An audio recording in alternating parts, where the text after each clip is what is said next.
Wicked, for good has everyone talking right now, after last year's blockbuster smash that made over $758 million at the global box office and scored 10 Oscar nominations. Part 2 just dropped, and critics are split down the middle. The first film had a 92% critic score on Rotten Tomatoes, this one, 74%. But audiences gave it a 97% score.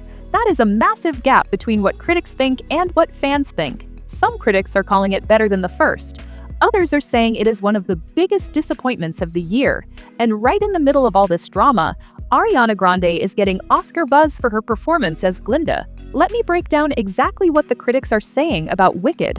For good is officially dividing critics and audiences. The film hit a 74% approval score on Rotten Tomatoes from critics. That is just under the 75% threshold for a certified fresh badge. Meanwhile, audiences gave it a 97% approval score out of more than 2,500 reviews.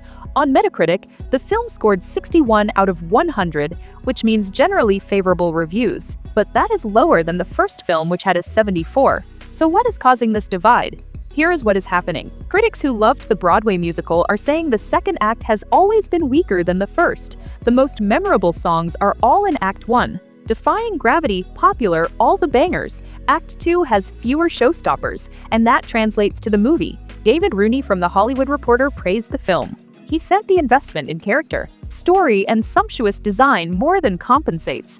He called the casting of Cynthia Erivo and Ariana Grande a masterstroke. But Yahoo Entertainment went the opposite direction. Their critics said it is shocking how much worse Wicked, for good is than last year's blockbuster smash hit. They said the packed house audience sat there in stunned silence throughout, with every joke and emotional beat landing with a thud. They called it one of the biggest disappointments of the year. The Telegraph's Robbie Collin called it irritating and said the corporate stretch it out and wring it dry approach has been deadening. Meanwhile, Pete Hammond at Deadline loved it. He wrote that the visual effects are first-rate and that it flies even higher than the first, so you have critics on completely opposite ends of the spectrum. Some saying it is better, some saying it is way worse. The audience, though, they are eating it up. Early screenings had fans calling it a masterpiece. If there is one thing almost every critic agrees on, it is this: Ariana Grande is incredible in Wicked, for good.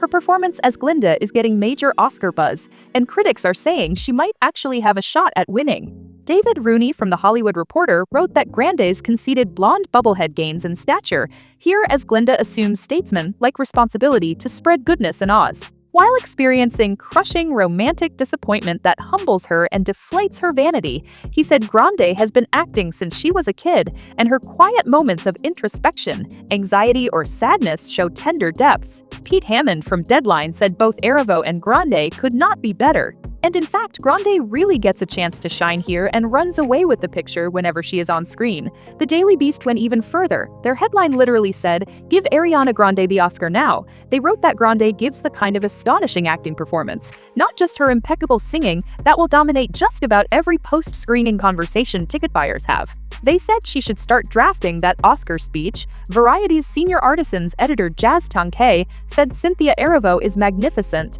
but get ready for Ariana Grande as she takes this performance to the next level and is a tour de force. She called the film sheer musical greatness. Destiny Jackson from Deadline wrote that Ariana Grande's soaring turn as the girl in the bubble is an emotionally complex tightrope that she balances effortlessly as she tries oscillating between the good witch need for perfection and the struggle for Glinda's agency. Here is the thing. The first Wicked film belonged to Cynthia Erivo. Her defying gravity performance was iconic, but part 2 is Glinda's story, and Ariana Grande is making the most of it. The film gives Glinda way more screen time and depth. She gets a new song called The Girl in the Bubble. Critics are saying it is the stronger of the two new songs added to the movie, and Grande delivers an emotionally devastating performance. Multiple critics pointed out that Grande uses the effervescence and comedic charm that she brought to the first film to balance the darkness of the musical's second act. That balance has been missing from most stage productions. If both Erivo and Grande get nominated again for playing Elphaba and Glinda, they would join a very short list. They would become the 7th and 8th performers in Oscar history to be recognized twice for the same role. That is how rare this is. Vanity Fair's Chris Murphy highlighted the jaw-dropping performances of Erivo and Grande after early reactions.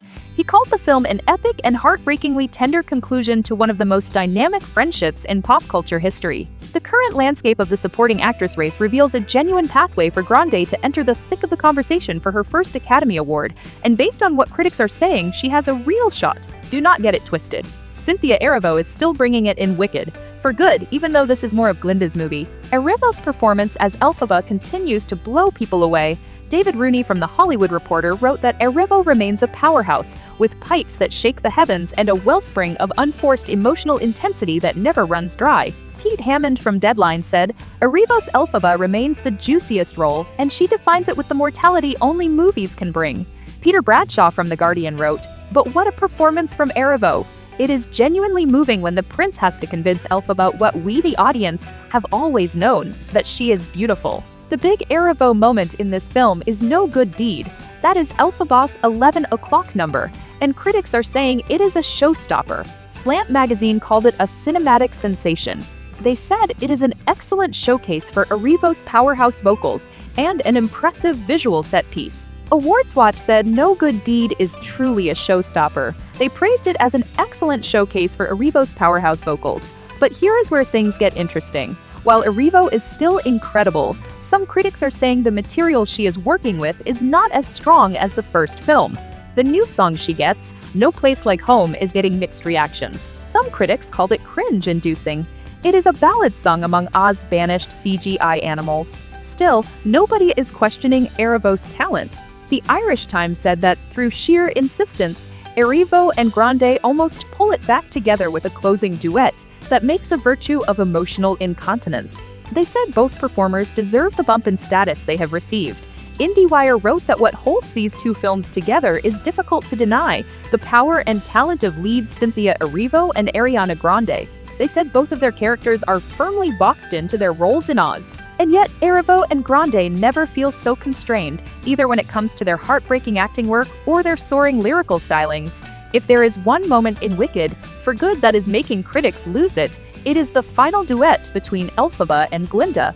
The song For Good, people are sobbing in theaters. BJ Colangelo from Slash Film wrote that when she sat in that theater and watched Erivo and Grande prove that bell hooks was right when she said that deep, abiding friendships are the place where many women know lasting love. She stopped being a film critic and immediately regressed to the musical theater obsessed high schooler who sang For Good through tears with her best friend at their high school graduation ceremony. She said that is who Wicked, For Good is for, and based on the countless sobbing adults in her audience, it is safe to say it was for them too. Variety wrote that much like Wicked, For Good works its way up to a massive duet between the pair, so emotionally resonant that even the most wicked of audience members will still likely shed a tear. The song is, of course, For Good. The Daily Beast said that Grande and Erivos take on For Good detonates with an emotional explosiveness that is wholly earned, owed to the diligence and the dignity the pair have given to their joint performances across both films. They said it is in these scenes, and in that song, that Grande impresses the most. Contorting her face in ways that telegraph every catching of Glinda's breath, tiny ache of her completely upended sense of reality, and internal battle between vulnerability and strength.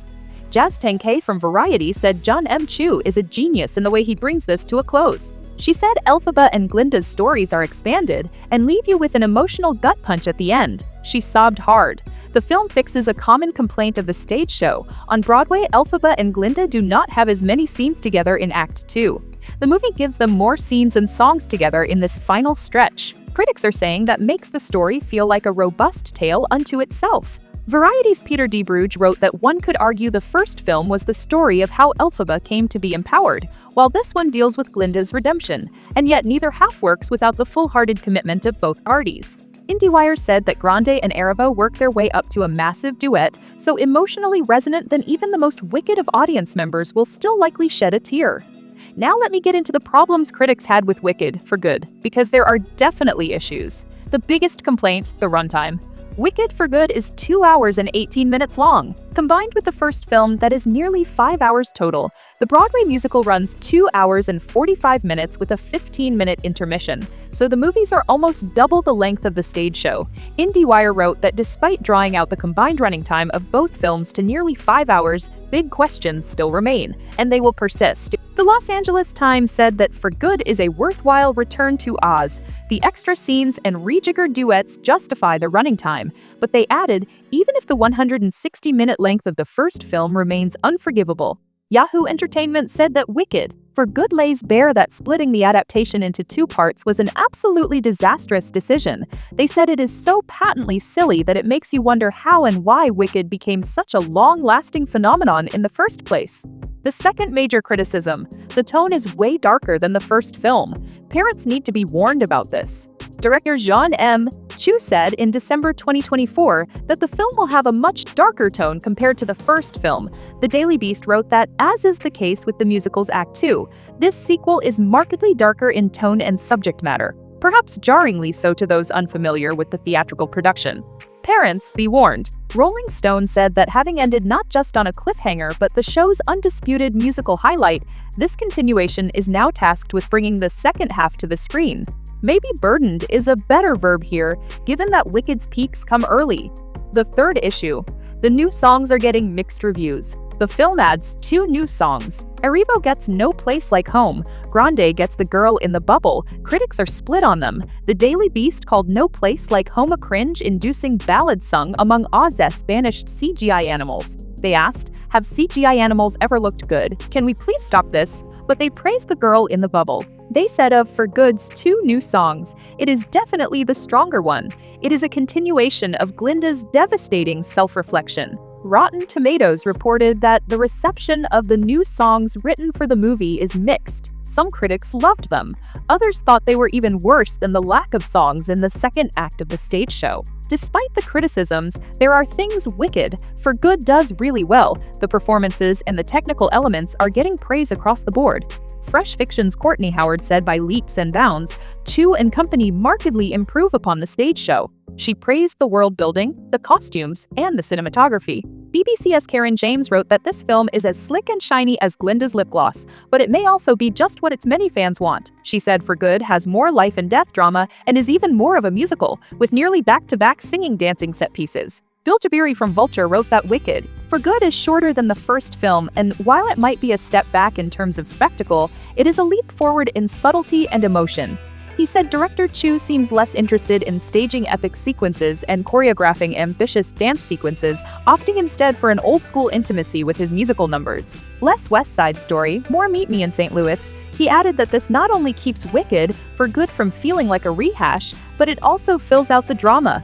It would be silly to call this new movie quiet. It is so totally not, but it is altogether more somber, more focused, more human than the first film. And it brings the Wicked cycle to a surprisingly satisfying conclusion. USA Today's Brian Trout wrote that For Good is all that and a pack of flying monkeys. Yes, they are back. Plus an insidiously wacky Goldblum, a PG romantic encounter, a teensy bit of body horror, and a pair of very in-demand shoes. Even with an overcomplicated ending and a couple of character development nitpicks, you could not ask for a more Wicked closer. Collider wrote that despite some issues, Wicked, For Good is not only a loyal adaptation, but it also builds on what works from the first film while leaning into its lead performances. The characters are more mature and nuanced, making it a worthy successor to the first movie Wicked. For Good is expected to be a massive hit at the box office. Fandango already reported the second chapter is the best PG-rated ticket pre-seller of all time. It defeated 2017's Beauty and the Beast and 2019's Frozen 2. The film is predicted to open around $110 million domestically. That would make it one of the biggest openings of 2025. As for awards, the Oscar prospects look strong. The film could repeat last year's 10 nominations. The first Wicked earned nominations for Best Picture, Best Actress for Cynthia Erivo, Best Supporting Actress for Ariana Grande, and one for Best Costume Design and Best Production Design. If both Erivo and Grande are nominated again, they would make history. Only 6 other performers in Oscar history have been recognized twice for the same role. This is incredibly rare. Grande's path to a nomination in the Best Supporting Actress category is looking increasingly promising. Her performance as Glinda is a fully realized piece of acting that balances humor, heartbreak, and show-stopping charisma. Erivo already made history with the first Wicked. She became the second Black woman to receive multiple nominations for Best Actress after Viola Davis. She is currently tied with Octavia Spencer at 3 nominations total. The technical categories are also looking strong. Critics are praising the costume design, production design, cinematography, and visual effects. Alice Brooks' cinematography is getting specific shout-outs. One thing critics are talking about is the political subtext in Wicked. For Good, the film's themes about fascism, propaganda, and authoritarianism are hitting different in 2025. Variety wrote that Wicked even more acutely critiques real-world politics, presenting its wizard as a wise old carny who has fooled his followers with so much blarney, they are too brainwashed to believe when shown the truth. The wizard's testimony resembles a certain huckster-in-chief with a gift for obscuring the lines between fact and fiction. Rolling Stone pointed out that the song Wonderful has lyrics about a grifter taking advantage of people's gullibility. Have I lied to them? Asks Goldblum's wizard. Only verbally. The way that constituents can be perpetually conned because the people do not want to jettison beliefs once they have committed to them. Facts and logic will not enchoke them, play a little differently at the moment. The Irish Times wrote that the new film spends time on the argument that the wizard's regime needs somebody to be wicked so Glinda can be good. That is the closest we get to a worthwhile observation on the mechanics of populist misinformation. CBC wrote that while it is rarely a bad idea to teach children to question authority, distrust propaganda, and have compassion for the downtrodden wicked, for good teaching Gen Alpha these lessons now feels decidedly welcome. So there you have it. Wicked, for Good is officially dividing critics and audiences. Critics gave it a 74% on Rotten Tomatoes. Audiences gave it a 97%. The performances from Cynthia Erivo and Ariana Grande are getting universal praise. Grande is getting serious Oscar buzz. The For Good duet has people sobbing in theaters, but the film is getting criticized for being too long, too dark, and for having weaker songs than the first part. Some critics are calling it better than the first. Others are calling it one of the biggest disappointments of the year. One thing is for sure, Wicked, for Good is making money. It is breaking pre-sale records, and it is on track for a massive opening weekend. The film hits theaters on the 21st of November 2025. If you loved the first one, you are probably going to love this one too. If you had issues with the first one, those issues are still here. What do you think? Are you team critics or team audience on this one? Let me know in the comments. And if you have already seen Wicked, for Good, drop your thoughts below. I want to hear what you think.